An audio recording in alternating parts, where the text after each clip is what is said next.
Hello and welcome back to the channel. Today we're playing Cross Derby, a new variant on chess.com where your king is stuck in a corner. Your knights race to deliver checkmate and pawns also promote to knights. Let's get started with game number one. Alright, game number one, we get the black pieces, and I have to admit this is kind of strange for me. I haven't played a brand new variant like this in a very long time. We'll start by, I guess, developing? I'm going to try to develop all of my knights as quickly as possible to mount a queenside attack.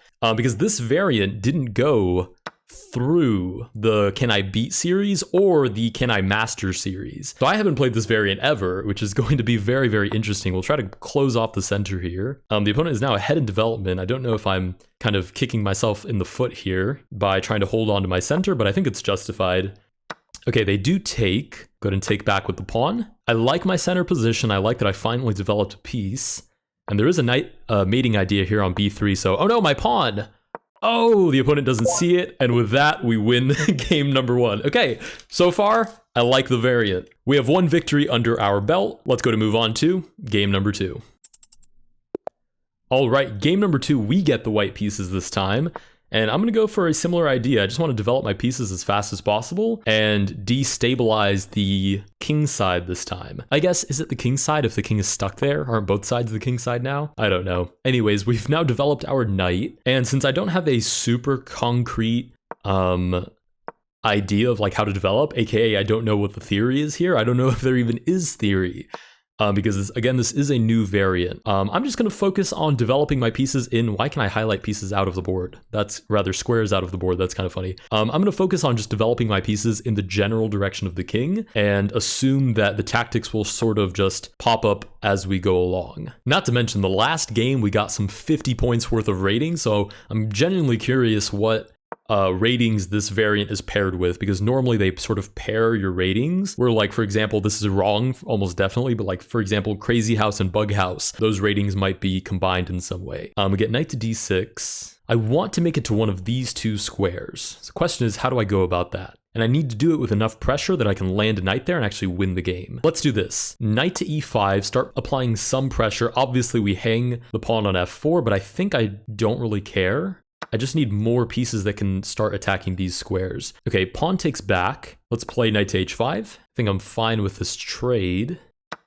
Cool. The only thing I don't like is that now we've lost the tempo in the sense that now it's the opponent's turn. Pawn to f6. I'm going to play check, and that forces the opponent to take back. Now, I don't love that we sort of clogged our own square with the pawn, but I do like the potential of getting a knight on f7. Let's play knight to d3, target f4. e5 defends it. We're going to cordially insist. Pawn takes. We'll go ahead and take back with this knight. And actually, the more that I stare at it, I think the opponent finessed us pretty darn good.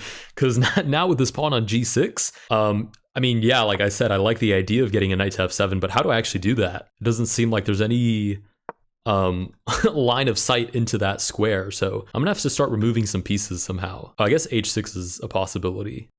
Okay, pawn to e4, knight to f4. I mean, if the pawn ever moves, knight g6 is winning. So maybe we just play this. We go for knight to f7. When the opponent has to take, we take back, and there shouldn't be a way to defend the g6 square. I will say this variant is like right up my alley because it plays into basically immediately looking for checkmating ideas. I mean, from the very beginning, the king is trapped, and there's only three ways to get out of check. You take the piece that's putting you in check, you block the piece, which is impossible because you basically only play with knights in this variant, or you move your king. So in this variant, the only way to stop checkmate is taking the piece that's putting you in check. And I love the prospect of that idea.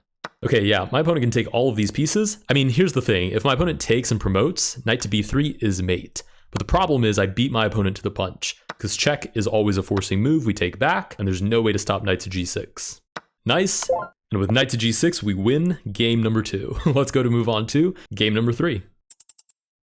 All right, game number three, same opponent. We get the black pieces this time. We'll see if they go with a different strategy. We get pawn to e4. I'll play b5. I'm actually going to go with the idea they went with. I just don't think they spent enough time focused on that idea. They spent too much time kind of entertaining my attack. So I'm actually going to go with their idea, which is to bother these pawns right away. and see if there isn't a way that I can just carve out these squares. I mean, even better would be if this knight, kind of bugged off somewhere else and I got c2 right away. That would be sweet, but pretty unlikely. Knight to b5, if I develop a knight to defend it, there's just e5 booting the knight. So b4, we'll continue attacking. Knight really can't come forward without getting eliminated. I think I can just boot the knight with c6 and be fine. So knight back to d4 is forced. e5 pushes the knight back even more. And I do have to admit, I really like my center here. We'll play d6 just to hold on to that e5 pawn. The only thing I don't love is that the pawns are sort of just stuck staring at each other since we've eliminated two of them. So maybe I have to look for like c5, c4. We get pawn to h4, threatens something. Let's do that, c5, and I do need to develop my knights. That is not something I've done particularly well in this game. Okay, g5 will just close the position. d3, I think it's time to start centralizing our knights. I choose this knight because this knight is a little bit more important where it is, defending f7. Not that the opponent has a clear way to get there, but I don't want to be surprised by any sacrifices. Okay, the opponent is now playing defense, so we'll continue to develop our own knights towards the center, towards the side that their king is on, whatever you want to call it. Okay, knight to g3, maybe looking for sacrificing ideas, maybe just trying to develop their pieces. Either way, we'll continue with our own attack. Whoa, pawn to c3. I'm going to not even think about that one too much and just take. Let's centralize the knight, and the kind of idea here is to get at b3 at some point. If I can somehow stack enough attackers on b3, I mean, the game is over at that point. So this knight might actually come into play in a second.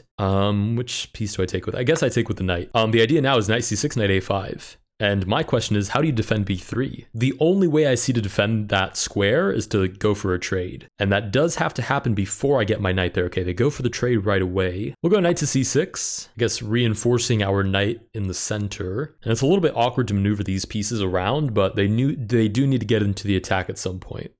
Okay, we do get the trade. Knight to d5, I'm fine with trading that off as well. There's a weakness here that can't be defended. And we get the resignation. Nice. With that, we win game number 3. Okay, so technically, since I've never played this variant before, it really deserves to fall under the Can I Beat category, but it's going to go head first into the Can I Survive series because it's just now come out for the first time. And I'm going to give a little bit of a hot take. This might be top 5 variants for me personally. I love that the king is trapped. I love that from the onset, the goal is immediately to checkmate the opponent. And I love that it only has 3 types of pieces, and really you only play with 2 of them. So for me, this is probably top 5 variants all time. Not official, but probably that's going to be the case for me. So we did win all 3 games, but this is my YouTube channel, so we're going to go ahead and play a 4th game because I feel like it. All right, let's go to move on to game number 4. All right. Oh! Game number 4, we get a 2000 rated player who immediately goes for the weakest square. Yeah. All right. Okay, let's mimic them. I mean, might as well learn from somebody that's higher rated than us, although they might just have a different strategy, to be honest. Okay, they go for this pawn, which is free. This pawn is completely free. Okay, and then I have to defend this, but then g5 is weak. Wow, they finessed the heck out of me. Okay, well, no choice but to play onward. We'll play like knight d6 or something and just kind of hold on to the position, and we'll see what kind of counterattack we can maybe create. Okay, let's go ahead and take with the knight with this idea. Knight to d3, go ahead and take. We're kind of stealing their idea, but they're going to play knight to e5, and we're going to have to defend this pawn. Okay, we'll play knight to d6. I'm not going to play it with this knight, because I think this knight is going to be part of our attack. Knight to e3 doubles down on the defense, so they might be looking for like knight to f3 now, knight to g5, and that is probably a crushing blow. So against my better judgment, I am going to play f6 and boot the knight, and then cover g5 as well, sort of prophylactically. Okay, knight sack, we'll go ahead and take back. h4, is this that much better for my opponent? That's tragic. Okay, let's just play for traps, I'm going to be honest. We'll play this, and the idea is knight back, we sacrifice, and then knight b3. Okay, but they immediately take, because they are a all-star player. We're going to take back with the pawn. Knight to e3, again, doubly defending the square. I can't play this because of knight to f7, but this knight is slow as molasses if we ever wanted to get to b3. But, I mean, I guess beggars can't be choosers, so knight to d6 it is, and we're just going to look for this idea. Whoa, knight to f3. This is not an issue? I can't get rid of this knight somehow? Oh wow, I really can't. Knight to f5 you just take. Not to mention we have almost a minute left on the clock. Okay, what about c3? If the opponent takes, I play knight to c4. And then I'm definitely threatening here because I'm trying to remove the knight. We'll just play that. Knight to c, or rather pawn to c3. I don't even know my pieces apart anymore. We'll play knight to c4. And the idea is mate on c2. I mean, I'm pretty sure the opponent has to play back and then I just take. Oh, knight to g4. I didn't even think about that. Yep. Wow, a 2000 rated player made an amazing move. Who could have seen this coming? Okay, what do we do now? I mean, this is not a threat. This is a defensive move 100%, but we're down to 50 seconds. Okay, back to the old strategy. Knight to a5. I'm going to sack the knight. I'm going to play knight to b3 mate. And I'm going to say it with great confidence. Check. And mate, nice. Okay, with that, we win game number 4 against a 2000 rated player, which is just absolutely spectacular. If it wasn't built before in my top 5, it absolutely is. I love this variant. I will be putting the link to this one in the description because I will say don't bash it till you try it. If you guys did enjoy this video, please consider liking and subscribing. Let me know down below what you guys think of this brand new variant on chess.com. I literally saw the announcement for it today, and I will see you guys in the next one.